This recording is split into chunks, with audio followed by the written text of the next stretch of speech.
욥기 7장 11절에서 21절 하나님 말씀 전하겠습니다. 시편 8편 4절에 보면 사람이 무엇이기에 주께서 그를 생각하시며 인자가 무엇이기에 주께서 그를 돌보시나이까.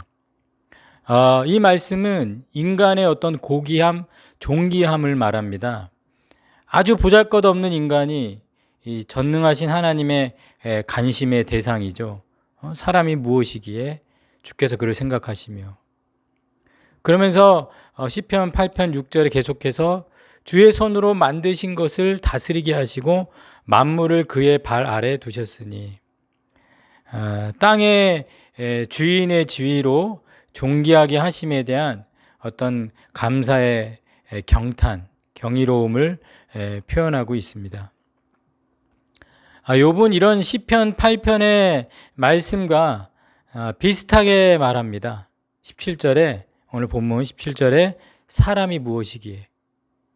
그러니까 욥에게 사람이 무엇인가라는 물음은 시편 8편처럼 인간을 중요한 위치로 높이는 것이 아닙니다. 17절 계속해 주께서 그를 크게 만드사, 너무 과장되게 부풀려졌다라는 걸 말하고 있는 것이죠.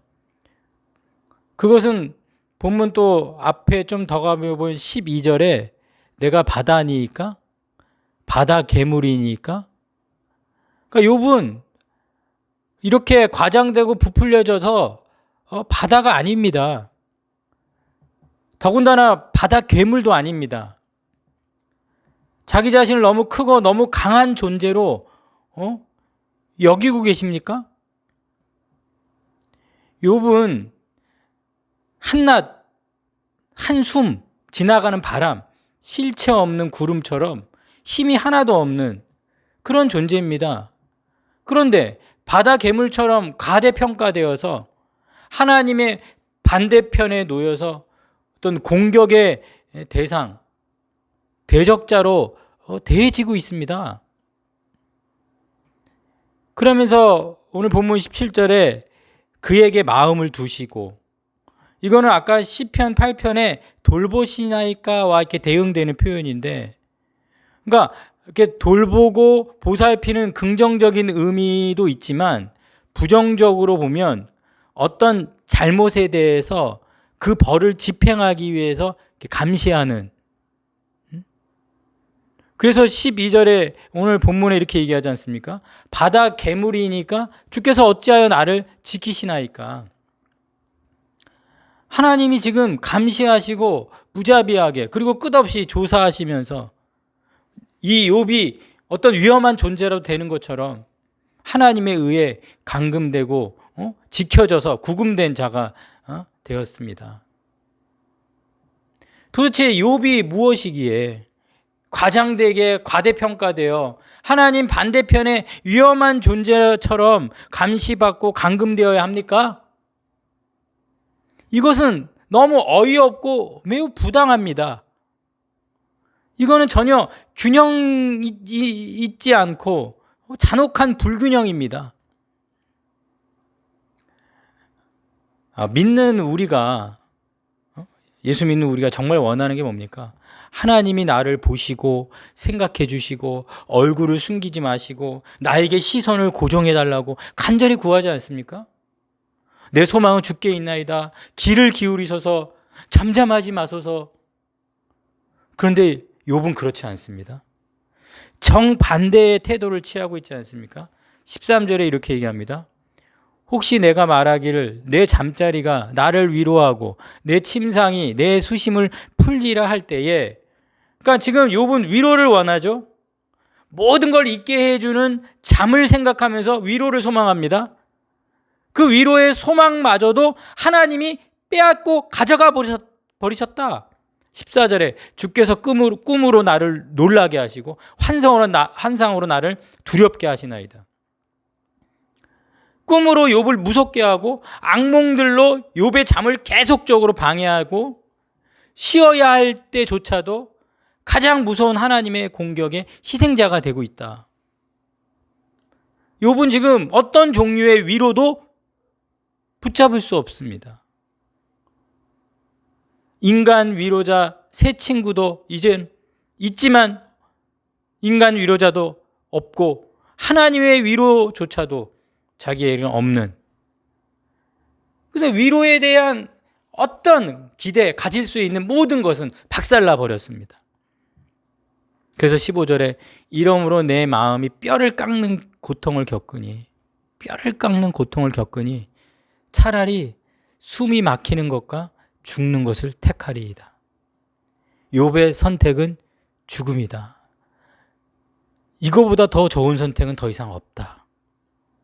그러면서 내가 생명을 싫어하고 생명을 거부합니다. 영원히 살기를 원하지 아니하노니. 이것은 하나님을 거부하는 것이죠. 믿는 사람들이 그렇게 원하는, 하나님이 나를 보시고 나를 생각해 주시고 얼굴을 숨기지 마시고 나에게 시선을 고정시켜 소망은 주님밖에 없다라고 말하고 있는 믿는 자와 반대로 지금 하나님을 거부하고 있는, 그래서 16절에 나를 놓으소서, 저를 좀 놔주십시오. 나를 놓아달라고 하나님께 부탁합니다. 내 날은 헛것이니, 이 곧 죽어가는 한숨 바람 같은 이 죽어가는 한 사람에게 좀 마지막 은혜를 베풀어 주십시오. 욥은 하나님의 어떤 그 집착으로 인하여 괴롭힘을 당하는 것에 대해서 벗어나기를 간청하고 있습니다. 욥은 자신을 이렇게 전능자의 화살이 자기의 심장을 쏘은 것처럼 자신을 공격하는 하나님께 약간의 휴식이라도 허락해 주실 수 없습니까? 잠깐이라도 이 뼈를 깎는 고통에서 잠깐이라도 하나님이 관심을 거두셔서 혼자 저를 내버려 두셔서 잠깐이라도 휴식할 수 있도록 좀 눈이라도 붙이고 쉴 수 있도록 해줄 수는 없습니까? 그리고 하나님이 다시 공격해 오시면 그때는 분명 저는 죽어 있을 겁니다. 저는 그런 존재입니다. 욥이 이렇게 말하는 이유는 11절에 이렇게 이미 전제를 했습니다. 욥이 이렇게 말하는 이유는 11절에 그런즉 내가 내 입을 금하지 아니하고 내 영혼의 이 아픔 때문에 말하겠습니다. 내 마음의 괴로움 때문에 불평하겠습니다. 욥은 영혼의 아픔 때문에, 마음의 괴로움 때문에 아주 특별하게 주장하고 있는 것입니다. 그 이유가 뭡니까?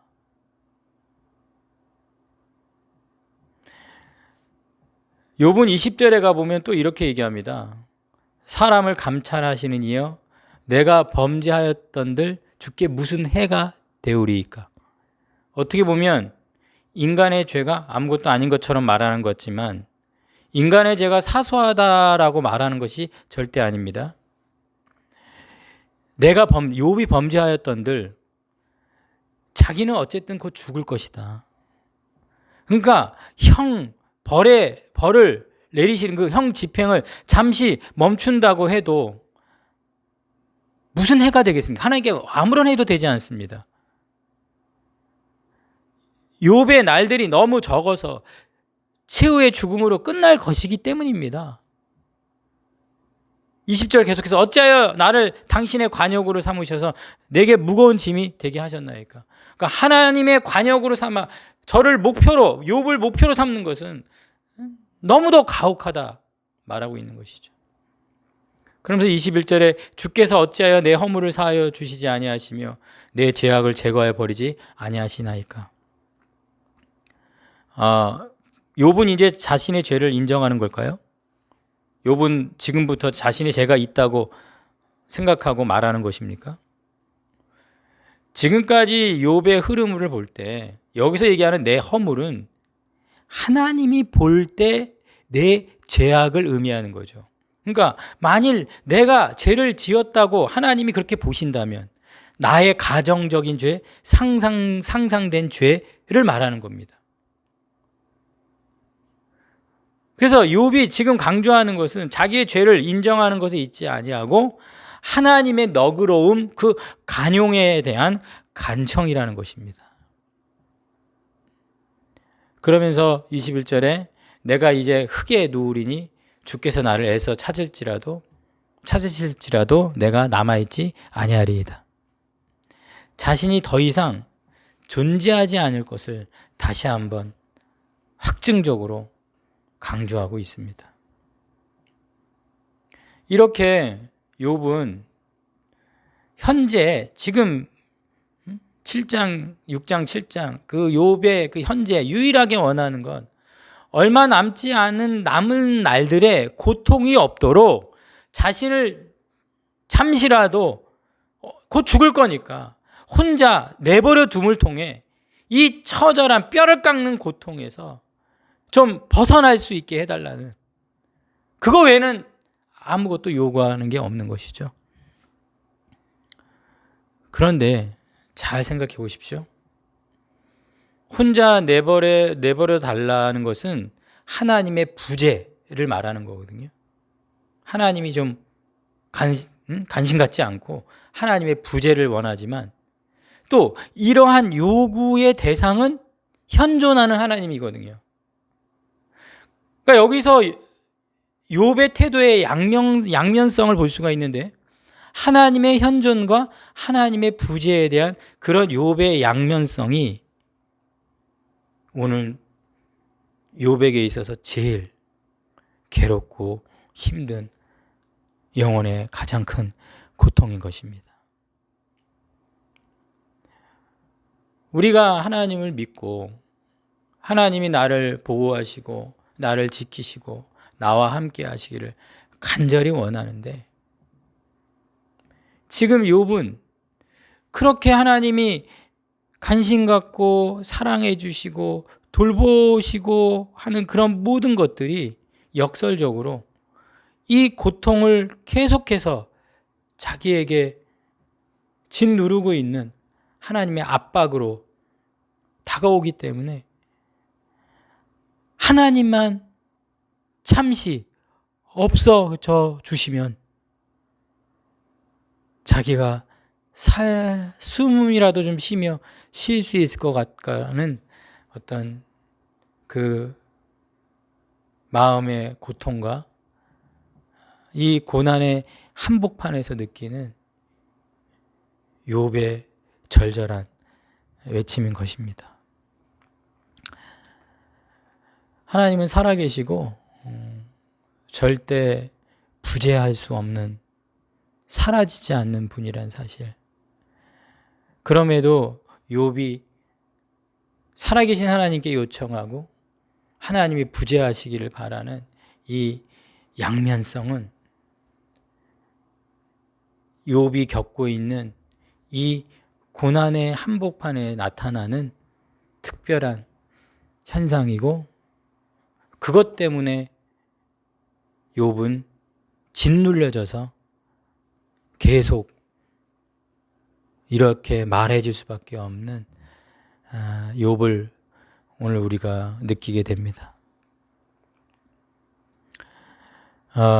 본문 앞에서 이 하나님의 현존과 부재하는 욥의 양면성은 항상 우리 내면 어딘가에는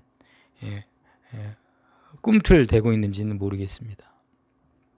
하지만 욥이 앞으로 어떻게 이 양면적인 모습에서 이 현존과 부재의 양면성을 어떻게 이제 풀어나가는지 우리 또 욥과 함께 한 걸음 한 걸음 이 고난의 걸음을 함께 걷기를 바라고 지금 고난의 한복판에 있는 분에게 욥과 함께 걸으시기를 욥과 함께 겪고 있는 이 고난의 그 끝까지 그 답을 얻을 때까지 같이 하시기를 주님의 이름으로 축원합니다. 기도하겠습니다. 살아계신 하나님, 하나님이 살아계시기에 그 하나님께 요청하고 부탁하고, 하지만 너무 고통스럽고 괴로워서 하나님이 부재하시기를 원하는 이 욥의 양면성을 보면서 이 뼈를 깎는 고통의 그 처절함이 얼마나 잔혹한지, 그리고 그것 때문에 너무 가까이 계신 하나님을 느끼며 벗어나려고 하는 욥의 몸부림을 보면서 우리의 인생의 고난의 한복판에서 겪고 있는 이 욥의 몸부림을 우리가 함께하며, 또 욥이 이러한 고난의 몸부림을 통해 얻게 될 그의 미래, 또 그의 답, 반드시 고난당한 모든 자에게 동일하게 허락해 주실 줄로 믿습니다. 주여, 오늘도 우리 가운데 이 욥의 양면성을 느끼면서 다시 한번 하나님을 깊이 우리 내면에 깨달아지게 하시고, 그 하나님으로 인해서 우리의 인생의 모든 것들이 반드시 해결될 것을 마음속 철심으로 새겨 주시옵소서. 예수님의 이름으로 기도하였사옵나이다. 아멘.